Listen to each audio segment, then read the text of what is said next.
Welcome to another episode of Mike's Money Picks. Today on the podcast, we are going to be breaking down the final major of the 2025 season, the Open Championship. And in my opinion, this is the second best major of the calendar year. And also, in my opinion, this is one of the best host courses of the Open Championships. We've got a really fun week ahead of us. The Open is heading to Royal Portrush this week. And here in this episode, we're going to tell you everything you need to know about the 2025 Open Championship. We're going to break down the golf course itself and what makes it unique and what makes it great. And then we're going to take a look at the data, take a look at the board, and see if we can identify some picks and some strategies for DFS betting and one and done this week. Spoiler alert, I've got a little bit of a sleeper that I'm picking as my outright pick to win this week. And then we are going to do all of that in 40 minutes or less. I'm going to give myself a little bit of grace. Normally for PGA Tour events, we do it in 30 minutes or less, but this is a major. It's the last one, and I love it. So we're going to do it in 40 minutes or less here today. If you have not already, make sure you're subscribed to the channel. That way you can be with us for the rest of the PGA Tour season. Hey, we just hit our milestone of getting to 1,000, so I really appreciate all you guys that have subscribed. It's a huge milestone for us, considering we started doing this YouTube channel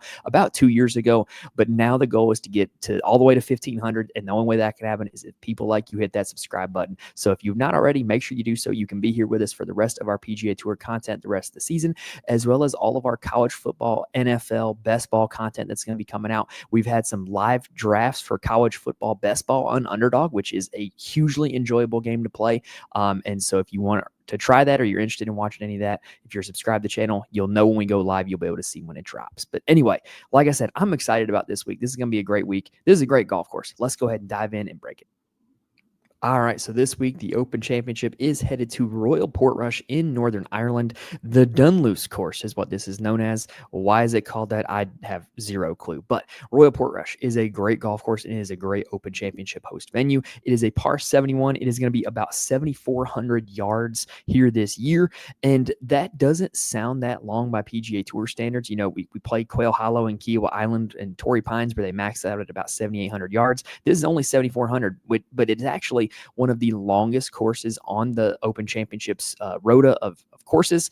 And the reason why you don't see Open Championship courses that are super long is because of the wind. You just never know when you're going to be playing courses that, a 400-yard par 4 into a 30-mile-an-hour wind is going to play like a 500-yard par 4, right? So just because of the howling winds, you just don't see them generally designed that long. But this one is fairly long for an open host course. Now, this course was designed by Harry Colt, who is considered one of the great architects of golf courses in the British Isles as well as stateside. And he's designed quite a few courses that have seen a lot of play. Hamilton Golf and Country Club, which was the home of the RBC Canadian Open. Robert McIntyre and Rory McIlroy have won those two editions there. He also designed Royal Liverpool, hosted the Open in 2023. Brian Harmon won that event. And then on the DP World Tour and the Open Championships, Harry Cole also designed Muirfield, last hosted the Open in 2013. Great course there. Phil Mickelson won that one. Royal County Down, which has hosted the Irish Open. Rasmus Højgaard won there last year. And then Wentworth, which has hosted the BMW PGA Championship. And those have had a lot of big-time winners that are in this event. Ryan Fox, Shane Lowry, Tyrrell Hatton, Alex Noren, Ben An, Rory McIlroy, and Matteo Manassero have all won at Wentworth. So if you're looking for a little bit of crossover courses that might not show up in any databases, there's a few. Harry Cole also designed one of America's great golf courses, Pine Valley, which does not host PGA Tour events. Now, also of note, this did host the 2019 Open Championship. It was the first Open held in Northern Ireland in quite some time, and we're going to talk about that leaderboard a little bit later. But first, let's talk about the specifics of this golf course. So Royal Portrush is just a picturesque golf course. It's by the sea in Northern Ireland, and it's just a gorgeous looking golf course. It's got the most elevation changes of any of the open venues, and it's just got a lot of hills and humps and hollows and just kind of steady, hills that you're playing on where you're playing uphill or downhill. It's also got the least amount of bunkers of any course in the rota, so the bunkers are not nearly as much of a hazard here as they are at some other open courses. The fairways themselves are quite narrow, but the landing zones aren't super bad. The fairways have 6 yards of rough on each side, generally, on average. The rough is not very penal. It's not very thick, but if you miss outside of those 6 yards, that's when you're really in trouble. You're dealing with gorse bushes. You're dealing with tall grass. You're dealing with the fescue. Like, it's just nasty if you miss. So there is a huge penalty for a big miss off the tee, but if you're able to keep it in the fairway or keep it in, kind of those rough, quote-unquote areas, it's not going to be all that bad at all. Now, the greens themselves are raised tabletop greens. So a lot of the greens are above the surrounding area, right? And they're also tabletop, meaning that they have runoffs on the edges. So they are very difficult to hit and hold. And like a lot of courses that are for the Open and a lot of courses that we've seen major championships be held at, like Pinehurst #2 and Quail Hollow, it is short grass around the greens. There's not thick rough surrounding the greens. So the ball, if it does roll off the green, will continue to roll. And there are a lot of humps and hollows around the greens. So this is a very difficult chipping golf course. You're not going to be able to run the ball up with your putter with the old Texas wedge. I mean, you could, but it's not necessarily the best strategy with how these are set up. And in terms of the scorecard this week, the par fours are very, very difficult. That is like one of the defining features of this golf course is how difficult the par fours were. Now, if you do look back at that 2019 leaderboard, and I am about to pull that up if I can find the tab that I have it open for. Yes, the 2019 leaderboard. If you look at the guys that are near the top, Shane Lowry, Tommy Fleetwood, Tony Finau, Lee Westwood, Brooks Koepka was your top 5, right?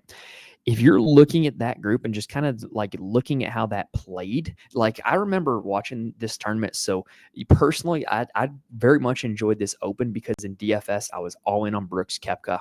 He was kind of like the high price player that I was all in on, which was great. But like there's 3 lasting images that I have of this tournament. And first would be Rory McIlroy just pull hooking his tee shot on 1 to open the tournament, opening with a 79 and then trying to rally with a 65 to make the cut and not doing so in his home nation of Northern Ireland. Second would be Brooks Koepka just being grumpy and irritable as he was paired with JB Holmes in the second to last group on Sunday. And JB Holmes shot like an 87 and it took like 5 hours. And just Brooks was just totally, not happy the entire time. And then the final image of Shane Lowry, like walking up the 18th fairway, like the weather was terrible that day, but Lowry weathered the storm. Nobody really had a chance to compete with him. And he just kind of just continued to weather the storm and make pars when needed. And it was not even close at the end. And there was a huge crowd of people there to see the Irishman win in Northern Ireland, which was really cool. But if you're talking about the skill set of these guys, the skill sets kind of make themselves apparent in terms of what we're looking at from the picture of the golf course as well as the golfers that finish near the top. So first off, I think off the tee this week, I think you would prefer accuracy over distance, right?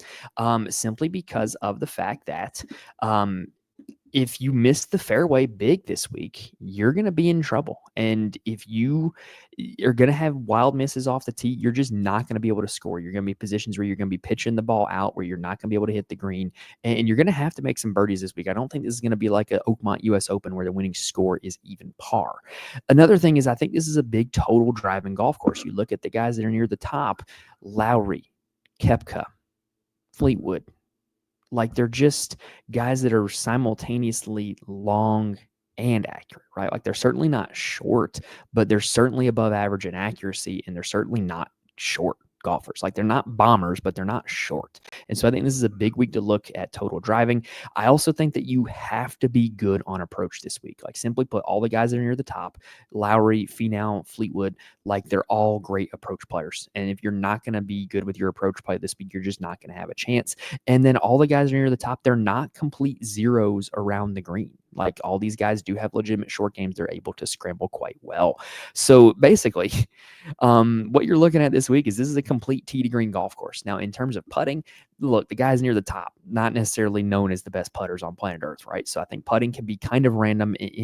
In the British Isles, putting can be random because you're dealing with a different surface. You're dealing with slower speeds of the greens. So I do think that putting can be kind of random. It's going to be what I'm going to be factoring the least this week. But I do think you need your complete bag. I don't think that this is a golf course where you can necessarily win with one overpowering skill. I think that there's multiple pathways to victory, but I don't think you can have any weaknesses. Like you could be the best putter in the world, but if you're not getting those putts for birdie, it's not going to happen. You can be the best driver of the golf ball in the world, but if you're not putting yourself with greens and regulation, you're just not going to be able to do anything this week. Like you're going to have to play a complete game. Now, in terms of looking at history of Open winners, right?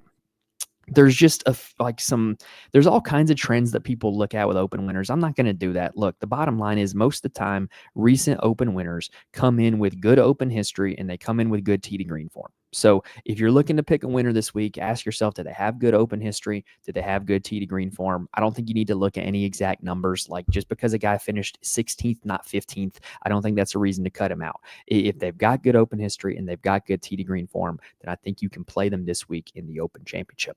Now, also, I do want to get this disclaimer out there. Weather is a big factor at Open Championships. Last year at Royal Troon, and in 2016 at Royal Troon specifically, there was a huge weather wave advantage. Depending on what time you teed off, you got very fortunate or very unfortunate, and the course played significantly easier or more difficult. And so that is something that we're going to have to be monitoring up until, the tee times start at 2 a.m. Eastern time, Thursday morning or whenever it is, because, in Britain, they have 18 hours of sunlight this time of year and they can play early until really late. You're going to have to know when guys are teeing off, and you're going to have to know what the weather's supposed to do during those times. So I think this is a week to wait to make bets. I think this is a week to wait to make your DFS lineups because the weather could play a huge factor. The only weather or the only Open in recent memory where weather did not play a factor was 2021 at Royal St. George's, won by Colin Morikawa. That was the most docile Open Championship in the history of history. And the weather this week, for the most part, is pretty gnarly early in the week for the practice rounds, but is going to be fairly docile. And then Sunday looks like it's going to be quite bad, which kind of seems like how it was in 2019, where Sunday was quite bad. The first 3 days were quite scoreable. So this might be a week where there could be some live betting opportunities where, hey, this guy has a lead on Saturday. It's going to be really hard to chase and make birdies on Sunday. Might be an opportunity to put some bets in, or some top 10 bets or something like that. All right, now let's go ahead and talk about our key stats and our comp courses for this week. So for Royal Portrush, our key stats from everything we talked about: strokes gained approach, total driving, distance from edge of fairway, which is a stat that measures how far you miss when you miss the fairway, bogey avoidance, which is kind of an all-encompassing short game stat, strokes gained putting on slow greens or on British greens, and then performance in other Open Championships. For my comp courses this week, there's 3 of them that stand out above the rest. Royal Liverpool, also designed by Harry Colt, also an Open Championship where the big miss was punished. Royal St. George's, another Open Championship where there's quite a lot of elevation changes, even though the weather was quite docile. And then Hamilton, also designed by Harry Colt, but just it's in Canada. In terms of the stateside comps this week, I've got a long list of them, but I can rationalize all of them. TPC Sawgrass is a course where the entire bag of your golf bag is needed. You need every club, you need every skill set. You have to bring a balanced game, and I think that makes it a great comp. There's also short grass areas around the green. The greens are also quite small, which is also true here. And it just is it's a complete test of golf, which is what this is going to be. PGA National is kind of in the same way. The big miss gets really punished at PGA National because there's water lurking everywhere.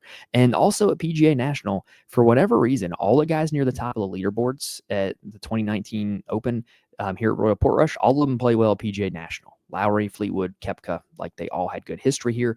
Bay Hill is another one that I think is a good comp as a Florida course. Plays very firm and fast, can get quite windy, is another course where the big miss is punished and the whole bag is needed.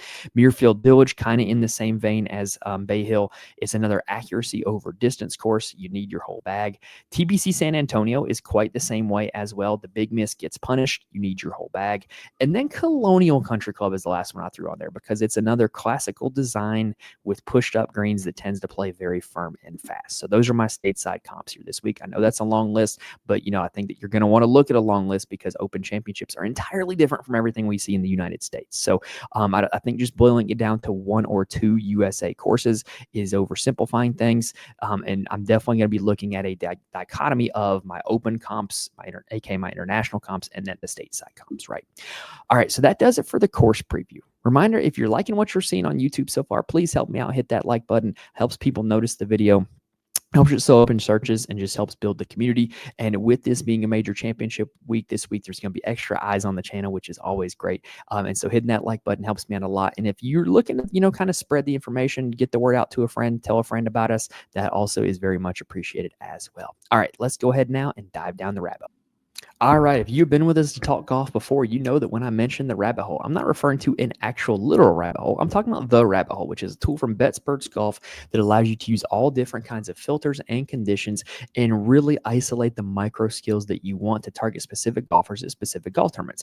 It has allowed me to find all different kinds of guys this year that really helped me out. And it allows you to build a custom model and use all different kinds of weights. And it's just really fun to kind of look at all the data and really find some guys you might not have found otherwise. I highly recommend it. I think it's the best golf data site around. The only disclaimer I will put is that for weeks like this, it can be kind of finicky because we've got some live guys in the field. We got some DP World Tour guys in the field. They've got some gaps in their data. So it might not always accurately reflect those guys, but for your run-of-the-mill PGA Tour golfers, is the best. All right, so let's go ahead and talk about what we put in the rabbit hole this week, talking about everything we just talked about in the course preview. First stat, strokes gained tee to green at last 30 rounds. I want good tee to green form. Best in the field are Scotty Scheffler, Bryson DeChambeau, John Rahm, Chris Gotterup, and Tyrrell Hatton. Total driving for the last 50 rounds, so essentially since the start of 2025. Best in the field, Marco Penge, Sergio Garcia, Tyrrell Hatton, Adrian Sadier, and Tom McKibben is your top 5. Distance from the edge of fairway, we mentioned that stat earlier. Sergio Garcia, Takumi Kanaya, Russell Henley, Colin Morikawa, and Aaron Rai. Now we're getting into our approach stats. This is just general last 50 rounds strokes gain approach. The best, Scotty Scheffler, Sepp Straka, Shane Lowry, Colin Morikawa, and Victor Hovland.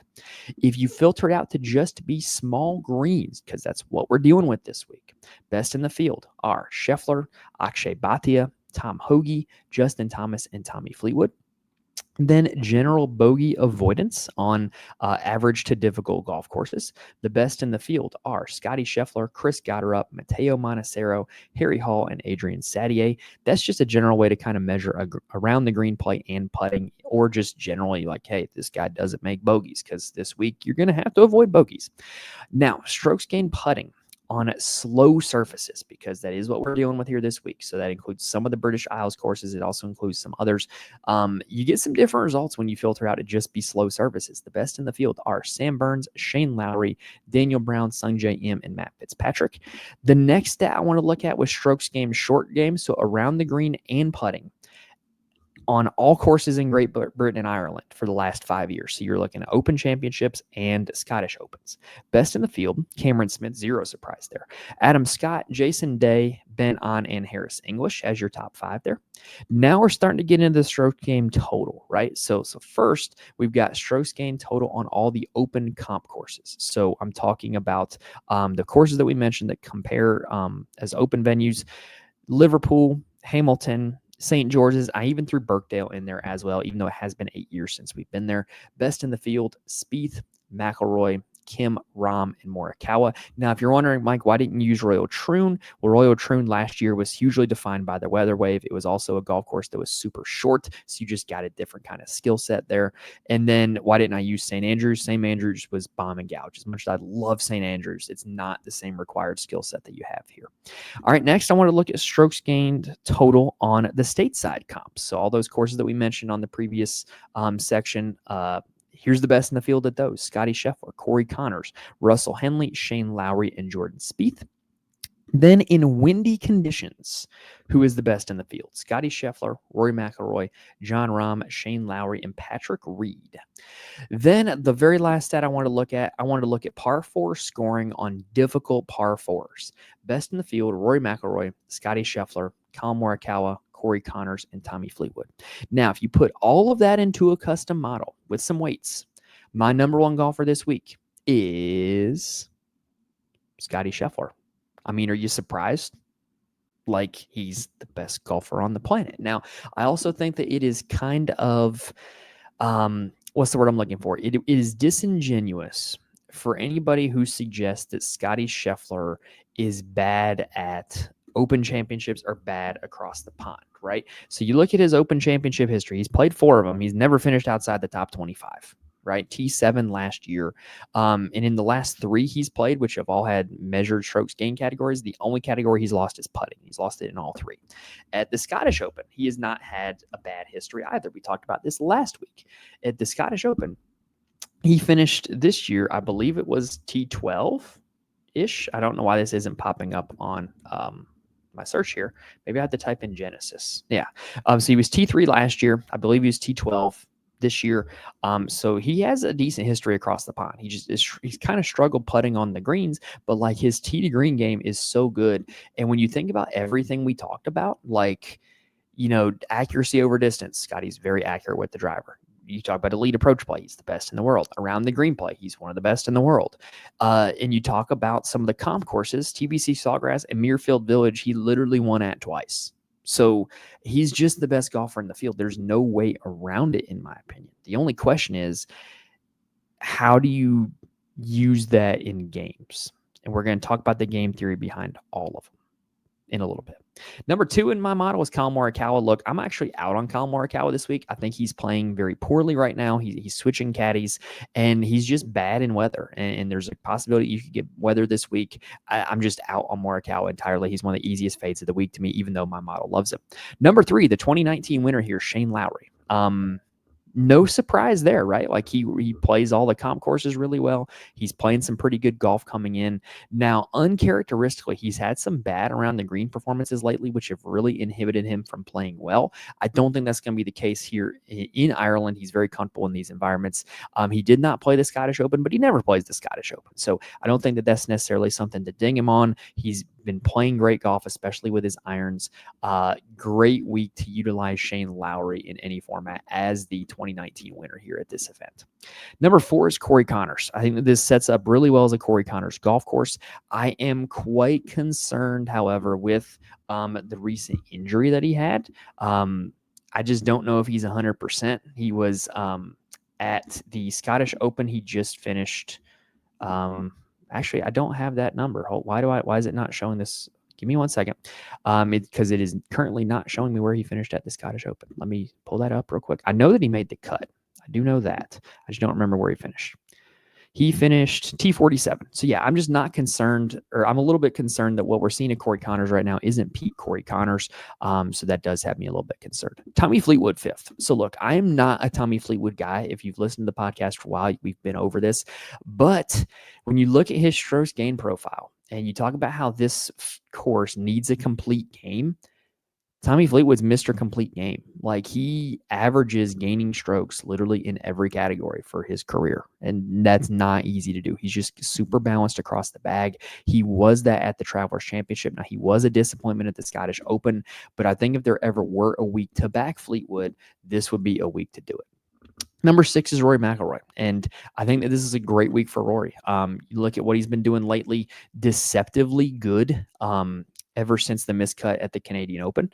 The U.S. Open, he played quite poorly on Thursday, really rallied to make the cut, and played well over the weekend to get a T19 finish. The Travelers Championship gained strokes throughout the bag. The Scottish Open gained strokes throughout the bag as well. So I think this is a great week for Rory in his home nation of Northern Ireland. He's clearly comfortable here. When he fired that 65 on Friday to almost rally to make the cut. Number 7 is Jon Rahm, and I love this course for Jon Rahm. Jon Rahm has a deceptively good Open Championship history. If you look at what he's done at Open Championships, the last 2 have been T2 and T7. In 2021 at Royal St. George's, he was T3. Here in 2019, he was T11. Deceptively good Open Championship history for Jon Rahm. He's playing good golf right now. I think that this is just a great spot for him. He's a guy that we know has a complete bag and is great with the driver in his hands, whether it be pure distance or a combination of distance and accuracy. He's also a guy who's really good at club down courses because he's an elite long iron player. So if he needs to find a fairway, he can absolutely pull a driving iron into it. Number 8 is Viktor Hovland, who's actually a guy that I'm out on this week. I just don't believe in Viktor's around the green play. And I think that that's something he's going to have here this week. Like, you're not going to be able to just putt. You're going to have to legitimately chip off of short grass, which has been his Achilles heel his entire career. And I just don't think that bodes well for him. And so I'm just kind of out on Viktor, even though he does come up number 8 in my model, mostly because of his elite driving and approach play. Now, number 9 is my pick to win, and that's Russell Henley. So let's talk about Russell Henley. So when we talk about everything that the Open champion needs, right? Good tee to green form, good Open history, right? Check and check. He's coming off of a top 10 at the U.S. Open, a 5th place finish at the Memorial, and a 2nd place finish at the Travelers. At the Open Championship, finished 5th last year at Royal Troon. So check. And you talk about all the skill sets required, accuracy over distance, check. Elite iron player, check. Around the green play, check. Like he's just staring at me dead in the face with everything that I'm looking for this week. And it's Russell Henley. And if the whole thing is, well, can he win a major? Well, he won a signature event at Bay Hill, one of my comp courses, with the best golfers in the world in the field. He beat Scotty and Rory that week. So he can do it. Like Colin Morikawa, I think he's beat Scotty combined once this year. Victor Hovland, I think he's done it exactly once this year. So these Russell Henley can beat these guys just like some of these other guys that are further up the board than he is. So I'm going to wait and see what the tee times are. But as of right now, tee time agnostic, Russell Henley is my pick to win. He's just staring me dead in the face of everything that I want this week. And yeah, it could be a letdown. It absolutely could, because how often does it play out to be exactly who you think it's going to be? I can only think of one time this year for me when it did. Actually, twice. One of them was Scotty at the Memorial. The other one was Ryan Fox at the RBC Canadian Open. That's the only time where it's been like that for me this year. So I'm not saying it's something that happens all the time, but it just is out at me right there. Like I think this is going to be the week for Russell Henley. I know he's going to be popular in DFS, but I just have so much FOMO because he is just checking off all the boxes of everything I want. Now, after that, for the custom model, we'll go through the continuation of the top 20. But what I will remind you is, remember how we said that this course, you need a complete bag. You have to be good for every component of your game. Well, look at the next two that came up, Xander Schauffele and Patrick Cantlay. They are examples 1A and 1B of that. Tyrrell Hatton, 12. Also a complete player. Matt Fitzpatrick, 13. Also a complete player. Happens to be in very good form also. Sepp Straka, 14. I think this is also a great Sepp Straka course. Anecdotally, he plays well at a lot of Russell Henley and Shane Lowry golf courses, and he's coming in with great approach form, and he's coming in off a good performance at the Scottish Open, and he's generally a good putter, and it's been kind of cool lately. So if he can just kind of regain his form with the putter, I think this is a great Sepp Straka golf course as well. Now, Aaron Rise, 15. Him and Keegan, who's 17, I'm going to put into the same category. And Daniel Berger, I'm going to put in, who's 20 for me, I'm going to put in the same category. Also, they're all really weak putters, but that tends to not matter at this event. Keegan Bradley, though, and Daniel Berger, horrible links history. Horrible history at Opens. Really not looking forward to I'd probably not picking them this week. Ryan Fox is 16. I like Ryan Fox a lot this week. He has a win at Wentworth, which is one of the comp courses, playing really, really good golf. Robert McIntyre, 18, was good here in 2019 when he played here. Good open player, good in the elements. When the weather is whack, play Bobby Mack. Like I really like Bobby Mack this week at number 18 in my model. And then Jordan Spieth is 19. The injury very much has me concerned, but I think if you're playing DFS, I think he's going to be a very sneaky, low-owned DFS play, because the injury is going to have people off of him, but the profile just fits like a glove for Jordan Spieth this week. Of note, Thomas Reed, Batia are next on the list. But yeah, that's it for the model for this edition. If you want to know who makes the top 10 of the final model, head on over to the Patreon, patreon.com/Mike's Money Picks, because what I do every week is I post an article with my core plays in DFS for DraftKings and FanDuel and for the alternate events. And I also post the final top 10 of my model because I'm going to tinker with it all week long. So if you would like access to that this week and every other week, head on over to the Patreon, patreon.com/Mike's Money Picks. You'll also get my best ball ranks for both NFL and college football on Underdog if you go subscribe over there. And if you want more from me, you can always follow me on Twitter at Mike's Money Picks. You can also join the Fantasy Corner Discord. The link is in the description. Fantasy Corner Discord is a lot of really smart people to play DFS for a lot of different sports. And if you're just looking for people to play DFS with, it is very DFS oriented. But if you're looking for people to talk DFS with, it is a great place to go. All right, let's go ahead now and let's take a look at the board and talk about strategy for DFS, betting, and one and done. All right, so let's go ahead and get this out of the way for DFS. So we talked about how Scotty Scheffler is the number one golfer in the field, and I think he's the safest play in the field. Like I think he has a floor of like T15 unless he ends up out there in the middle of a hurricane and everybody else is playing in a dome. But he is so priced up in DFS this week. It makes it really hard to advocate for Scotty Scheffler. Like, he's $3,000 more expensive than the next best player, Rory, and $4,000 more expensive than the next best player, John Rahm. It's just crazy, that gap in pricing on DraftKings. It's not accurately reflective of the gap between them in skill level. We saw it this week with the Scottish Open when Rory McIlroy brings his A game. His A game is as good as Scotty Scheffler's A game. However, Rory McIlroy's B, C, D, F game is considerably worse than Scotty Scheffler's B, C game because, let's be honest, Scotty don't ever bring a D or an F game.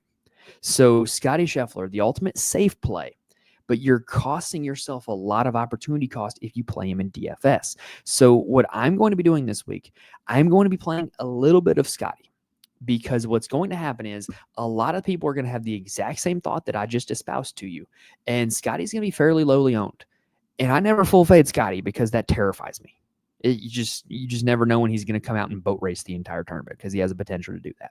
So I'm going to play a little bit of Scotty, but I'm going to play a lot more of Rory lineups, because when you play Rory, you can go Rory Xander or Rory Lowry and have the same salary remaining as if you just played Scotty. Or you could, to get even more aggressive, you could go like Rahm and Xander and have a lot more salary remaining average than if you just played Scotty and had 5 more slots. If you play Scotty, you're almost restricting yourself to like your second player in pretty much has to be below 8,500.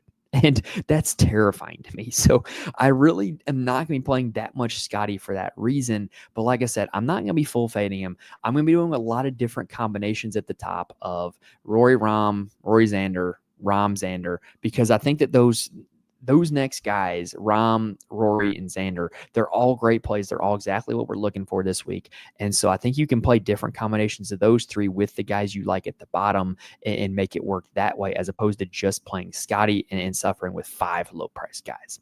Now, the top of the board, because it's a major, it's loaded this week, right? So you got to make your decisions in terms of what you're going to do.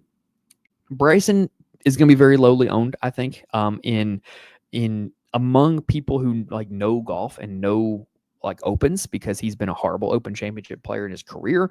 But I'm just gonna fade him. Like I'm just, you got to pick somebody to fade up here at the top. Gonna be fading Bryson.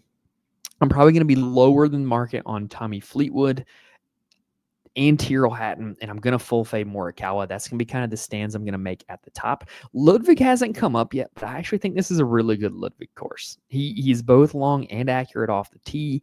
He has shown an ability to like show up at like big boy golf courses, and I don't know, man. I just feel like the major win is coming for Ludwig at some point, and I want to be there when he hits it. And so he's going to be a guy that I'm still going to find a way to get to, even though my model doesn't love him this week. I just think that there's just something about him, man, that I just can't get rid of. Now, in the 8K range, I think that this is a sneaky good Justin Thomas course. Justin Thomas is probably not going to be very highly owned, but Justin Thomas also has better history at the Open than you might think. He was T11 here in 2019, which is his best Open finish, but he only missed the cut in 2023 when he was in a part of a bad weather wave. And in 18 and 17, he missed the cut as well, but that was forever ago. So I'm not going to totally discount him because like people think he might be a bad Open player. But like when you think about what we talked about with this course, short game, like short grass is like his jam, right? Like he's really good at getting up and down from short grass areas around the greens. And he's a really good approach player. Now the driver worries me quite a bit. That's like his key weakness here. But I think in DFS, when nobody's going to play him, he's got a few skills that I'm looking for, and I think he's a viable option. We also mentioned my affinity for Patrick Cantlay. I think he's a great play at 8,100. This is not playing Patrick Cantlay at 9,500 like it was a few majors ago. Yes, I know he's been a disappointing major player. Yes, I know he's been okay, not great lately, but you're getting a very reasonable price tag on a guy who has a complete skill set, and I think it would be foolish not to play him here. Brooks Koepka at 8,000 is also a guy I'm going to be on. So Brooks has a just horrible recent form coming in, just horrible on live. But the T12 at the U.S. Open showed me some life. If he putted better at that U.S. Open, he could have been in the top 5, could have been around on Sunday. Plus, he's played this course before. no one's going to play him in DFS. I think that's the way you want to get exposure to Brooks this week, not by betting him, but by playing him in DFS where it's peer-to-peer and nobody's going to be using him, right? So we also mentioned my affinity for Henley and Fitzpatrick earlier, so I'm not going to spend more time on them. I really like Justin Rose this week. He's a guy that just randomly shows up for majors, and we're in the Open Championship now. And last year he was T2. He also has a T2 at Carnoustie, a T20 at this course before. He played in the Scottish Open this week. Top 10 finish, gained strokes throughout the bag in every category. So I really think this is a good spot for Rose. At this point in his career, Justin Rose really only cares about majors, and you could argue that he probably cares about this one more than any other because it is the Open and he is from England. After that, in the 7K range, I think you would be up lifetime if you just played Jason Day in every Open, so I'm going to continue to do so. Ben Griffin also, I have to wonder a natural question of what would we think about Ben Griffin if he didn't play the John Deere Classic, right? Because everybody's going to open up that player card. They're going to see that ugly missed cut, and they're going to be like, ooh, I don't like that. But when you dig deeper, he played well aside from his putter. And he's been doing that, playing well, like in every event lately. He's played well at some big boy golf courses, at some comp golf courses, right? He won at Colonial, runner up at Muirfield Village. I think this is a really good spot to get on Ben Griffin. And I don't necessarily think he has the upside to win the event, but I think it would be foolish to ignore him just because he missed cut at the John Deere Classic. Now, heading down into the 6K range, I'm also at this point, I'm running low on time. I'm only going to talk about the guys I like. I'm not going to mention any more guys I'm going to be fading. I really like Akshay at 6,700. But you guys that have been long-term listeners of the podcast, you know my affinity for Akshay. I just think he's got the goods. And the Rocket Classic, he was very poor with his short game. But if you look at what he historically does, he's historically a pretty good putter. This year, he really turned into a good putter, especially on slow greens.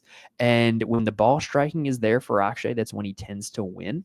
And I think he's got the upside to win a major championship. Last year at Royal Troon, he got caught in a bad weather wave, missed the cut badly, but I'm in on Akshay. I think this is a good spot to go to him. I think this course fits him very well with it being accuracy over distance, with him being an elite iron player again, and with him having the ability to find the putter once more. I also really like Tom Kim this week. So something about Tom Kim in international play, like he just has it. Like he played well at the Scottish Open, and his history in Open Championships is mixed. Last year he got caught in the bad weather wave, but he was T2 at Royal Liverpool in 2023. So I just think that Tom Kim, even though he's not been in great form in 2025, I think he's another guy that you just play him at Open Championships. After that, I really like Harry Hall. I don't understand why Harry Hall is 6,400. I think he's going to be quite popular this week because of the price tag, but he's a guy that's just been playing really, really solid golf. And he's a guy that is a well-rounded player. He's good in every area of the bag. He's not the longest guy off the tee, but he's not inaccurate either. He's really upped his driver play this year, and he's always been a good approach play and a good putter. I also really like Tom McKibben this week. He's from Northern Ireland. He is a live player, top 5 in each of his last 2 live events. I'm willing to take a shot on that because I don't think he's going to be very highly owned, and I do think that he's going to have some familiarity with being from the area. After that, I also really like Andrew Novak. Played quite well at the Scottish Open.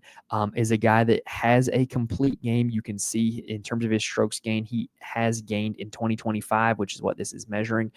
Gained strokes in every category on average. I like that a lot. So he's a guy at 6,200 I'm on. I feel the same way about Maverick McNeely at 6,100. I played both of them this week, was not disappointed. Which, side note about the Scottish Open, I had a really good player pool. I only had 3 guys of my 24 player pool miss the cut, but I just wasn't able to really capitalize because I did not play Chris Gotterup. Chris Gotterup is going to be in the field this week. We don't know what his price is going to be. If he's down here in the 6K range this week, he's going to be quite popular, but I think he's in a pretty good spot, right? Like, I don't think he's going to go straight into winning a major, but he's playing really good golf. After that, Marco Penge, I also expect to be popular. He was T2 at the Scottish Open, was on TV a lot, drives the absolute crap out of the ball. I think he's in a pretty good spot at 6,000. And then Nick Taylor at 6,000. The one weakness of Nick Taylor's game is driving distance, which is not going to hurt you here this week. I think it's a really good spot for him. I also really like Kevin Yu this week down here in the 5K range. Like when it comes to the 5K range on DraftKings, like it's quite bad this week, but there are a few actual legitimate golfers in here. Kevin Yu is one of them. I think that Matt McCarty is another one of them. And Jonathan Vegas is another one. Jonathan Vegas, elite ball striker, was a core play for me in DraftKings, or I believe it was on FanDuel, or it might have been on DraftKings. It was either DraftKings or FanDuel for the Scottish Open. Did not disappoint, made the cut, got some solid points off of that. But I'm probably not like deep diving this week. Matty Schmid will be back in the field. I love me some Matty Schmid, but I don't think this is the right skill set for this golf course for Matty Schmid. All right, so let's go ahead now. Let's talk one and done for the week. So one and done, this is like the big week for one and done, because if you look at the remaining schedule, we have this week a major, and then we have the 2 FedEx Cup playoff events left. Those are the weeks that can really turn the tide in your one and dones. The 3M Open and the Wyndham, there's not enough money being thrown around that is really going to help you out in your one and done. I am playing catch up. I'm in about the middle of the pack in both of my one and dones right now. So my preliminary preseason pick, if you watch the preseason video, and if you want access to this spreadsheet, the link is in the description. My preseason pick was Tyrrell Hatton. I think that's still a pretty good pick. I think he's going to be the chalky pick, because if you think about it logically, this is the last place where you can play live players, and they have very likely played Jon Rahm and Bryson DeChambeau. And he's very clearly the next most appealing live player after Jon Rahm and Bryson DeChambeau. I do think if you have Jon Rahm remaining, you need to use Jon Rahm this week. Like no ifs, ands, or buts about it. Like whether you're chasing, front running, whatever, if you have Jonathan Ramathan, then you need to play him this week. I don't know if his full name is actually Jonathan, but it kind of sounded cool. So you do need to play Jon Rahm this week. If you do have him, that is one thing I will stand on, is if you have Jon Rahm, play him. Other than that, I think Hatton's going to be the chalky pick. I think if you're front running, I think he's a very logical pick. If you still want to play a live guy, but you're feeling kind of crazy, Brooks Koepka and Patrick Reed are options. I will say this, for me, I've been quite aggressive this week or this year in one and done. I still have Jon Rahm remaining though in one of them, and that will be who I will be taking. But the other one, as aggressive as I've been, I want to use a live player. I do not want to use another PGA Tour player, because I want to have 2 big names left for the 2 FedEx Cup playoff events. So I want to conserve them. I want to use a live player. And I think that Brooks Koepka is a legitimate option for that this week. And so that is going to be the one and done pick that I'm going to mention here on the show. Is I am going to be playing Brooks Koepka as my one and done. If you like really want to get creative from the PGA Tour side, like I said, I think this is a great Russell Henley week. However, Russell Henley has great history at both the Wyndham and I think he's been pretty good at the FedEx St. Jude. I might have to double check that. Sepp Straka has had great history at the FedEx St. Jude, so probably don't want to use him there. I feel the same way about like a Ben Griffin type player. I think the Wyndham and the FedEx St. Jude would be good spots for him. But like I said, I think if you have names near the top of the leaderboard, you probably want to save them for the 2 FedEx Cup playoff events. And so I think using a live guy is probably the optimal strategy this week here in one and done. All right, y'all, but that is going to do it for this episode. Hopefully we gave you guys all the information you need in order to pick some winners here this week, because we broke down the course. We took a look at the data and we looked at the board and identified some guys for DFS betting and one and done that we like here this week. If we helped you out in any way, please hit the like button. It helps me out a ton when you guys do that. And if you're watching on YouTube, make sure you're subscribed to the channel. If you're listening on audio, read or rate and review the podcast. It helps me out a ton when you guys do that. I cannot stress enough how much I appreciate it. So I'm going to be going on vacation starting on Tuesday, but the core plays and the full article will be posted to Patreon on Wednesday. I do hope to have some more live streams coming up for college football best ball drafts as well as NFL best ball drafts. And if you're subscribed to the channel, you will be notified when we do those. And then we will be back to talk about the 3M Open next week as well. Probably not going to have a full video for the Barracuda Championship, but we will have the article for that as well as the core plays on DraftKings for the Barracuda, the alternate event if you are interested in that. But that's going to do it for this episode, guys. Like I said, this is the last major of 2024. I love it. I love the Open. I love links golf. I love that it's so different from everything that we see on the PGA Tour schedule week in and week out. And I also love that as a father of 2 kids under 2, if they wake me up and it's past 2 a.m. this week, I can turn on golf, and that is glorious, and I love it. And so I can't wait. I hope you guys can't wait as well. Best of luck to you guys with your DFS lineups, your betting cards, and your one and done entries this week. Thank you guys for watching and listening. Enjoy the Open Championship, and I will see you guys next time.